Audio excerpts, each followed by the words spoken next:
Bonsoir les amis, je vous parle depuis le coucher de soleil à la mer, comme vous voyez, et c'est avec joie de nouveau que je vous retrouve en fin de journée, il est environ 9 h du soir, et je suis en compagnie de mon petit chien Kundun. Voilà, merci, j'ai même un caméraman aujourd'hui qui me fait un gros plan sur Kundun. Bon, alors hier nous avons parlé d'éléments qui pouvaient amener du miraculeux dans nos vies ou l'amélioration de notre santé, voire la guérison. Et aujourd'hui, je voudrais continuer à vous parler de ces éléments. Et d'entrée de jeu, je voudrais vous donner une phrase que j'ai lue ce matin et qui m'a vraiment inspirée. Elle est d'un autre homme que j'aime profondément qui s'appelle Bruce Lipton. Il a écrit Biologie des croyances. Et Bruce Lipton dit ceci: plus nous avons de contrôle de notre esprit, plus nous avons de pouvoir sur notre vie. Et c'est vraiment de ça dont on a parlé hier, c'est est-ce que nous pouvons être conscients de nos pensées, de nos croyances, de nos jugements, et ensuite est-ce que nous réalisons les états d'âme qui en découlent. Voilà, alors ça c'était le premier aspect dont nous avons parlé par rapport au miraculeux. Le deuxième aspect, je l'ai déjà mentionné quelques fois dans les vidéos, il s'agit de lâcher les attentes et une fois que j'ai envoyé mes désirs dans l'univers, je laisse l'univers venir à moi et décider de la façon dont il va en prendre soin. Et la troisième chose dont je voudrais vous parler aujourd'hui, c'est quels sont les ingrédients, c'est un sujet un peu délicat, il est très simple mais il est un peu délicat. Quels sont les ingrédients à mettre dans notre conscience de méditation? Eh bien, je vais citer Joe Dispenza en anglais parce que je trouve que c'est plus parlant et je vais vous décrire tous ces ingrédients.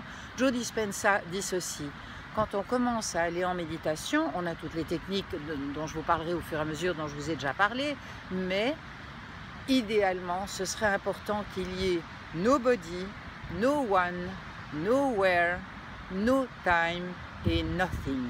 Alors, ça veut dire en gros et en français, ça veut dire que c'est important, si je veux vraiment rentrer dans un espace de méditation qui me donne accès à la conscience pure, eh bien j'ai à faire abstraction de mon corps, de l'environnement et du temps. Donc no body, comme ça on fait un petit cours d'anglais en même temps, ça veut dire pas de corps, ça veut dire est-ce que je peux, même si j'ai mal au dos, si je suis fatiguée, etc., m'asseoir la colonne vertébrale droite, dans une posture digne, comme disait David Servan-Schreiber, et prendre un temps pour me recueillir à l'intérieur de moi-même. Ça, c'est la première chose importante. Donc, nobody. Ensuite, la deuxième, elle n'est pas du tout inintéressante, c'est no one. Est-ce que je suis capable d'oublier ma petite personne, ma personnalité, mes tracas, etc., mon avidité, tout ce qui me compose, donc no one, pas de personne. Ensuite, no thing, ça veut dire que quand je médite, je n'ai pas, disons, d'agenda pour essayer d'obtenir quelque chose de la part de ma méditation. J'offre ma méditation et puis je fais confiance. Alors donc no thing, nowhere, donc je n'ai pas un but d'arriver quelque part après avoir médité et fait toutes les asanas, c'est-à-dire les postures possibles et imaginables. Je le fais, point final, et je l'offre. Alors donc nobody, no one, no thing, nowhere et no time.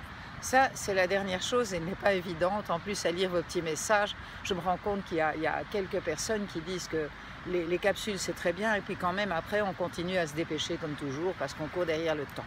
Alors, dans la méditation, c'est no time. Est-ce que je suis vraiment capable d'être en dehors du temps et de me donner un temps suffisant pour être détendu dans ma méditation? Voilà, alors moyennant tous ces ingrédients, où je peux faire abstraction du corps, de l'environnement et du temps, eh bien, quelque part, je vais me donner le maximum de chances de faire en sorte que mes désirs soient offerts de la plus belle et de la plus puissante façon à l'univers. Alors, j'avais envie de vous raconter une petite histoire par rapport au fait de cultiver des états d'âme agréables, qui est un thème que j'ai déjà traité quelques fois. On a fait des études sur des religieuses qui ont écrit, je crois, des courriers quand elles entraient au couvent pour leur motivation, pourquoi elles entraient au couvent, et puis à la quarantaine et à la soixantaine, quelque chose comme ça, je ne me rappelle plus exactement. Et puis on a relevé la sémantique de ces courriers, c'est-à-dire les mots que ces lettres comprenaient. Et ensuite, on a corrélé ça avec les bilans de santé de ces religieuses. Et évidemment, on a remarqué que les religieuses qui utilisaient dans leur courrier le plus de mots optimistes et qui étaient le plus confiantes par rapport à la vie étaient celles qui avaient la durée de vie la plus longue, et c'était de l'ordre de 7 ans par rapport à d'autres religieuses. Et par rapport à ça, je voudrais vous terminer ici en vous faisant un petit cadeau. Je voudrais vous parler de mon amie Isabelle Padovani, parce que si vous voulez cultiver des états d'âme agréables, allez sur sa chaîne YouTube qui s'appelle Communification, et vous allez vous amuser, vous allez vivre de la profondeur, vous allez vraiment savourer de la profondeur et de la spiritualité dans les deux sens du terme. Ça sera spirituel parce que c'est drôle et parce que c'est profond.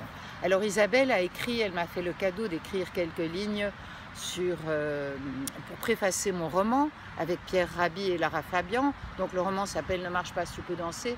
Et vraiment, je bénis Isabelle pour tout ce qu'elle donne au monde. Et c'est avec beaucoup de joie que je vous parle d'elle ici quelques minutes ce soir. Isabelle fait des rencontres extraordinaires. Elle en fait en Belgique, en France, en Suisse, et je ne sais pas si elle va dans d'autres pays. Et je vous recommande d'aller voir ses vidéos. Il y a plus de 350 vidéos sur YouTube. Et voilà, si vous voulez rire, si vous voulez sourire et aimer la vie, allez voir Isabelle, et puis regardez aussi le coucher de soleil que ce merveilleux caméraman va vous offrir. Bon, il n'y a pas vraiment de soleil, mais quand même c'est beau la lumière. Voilà.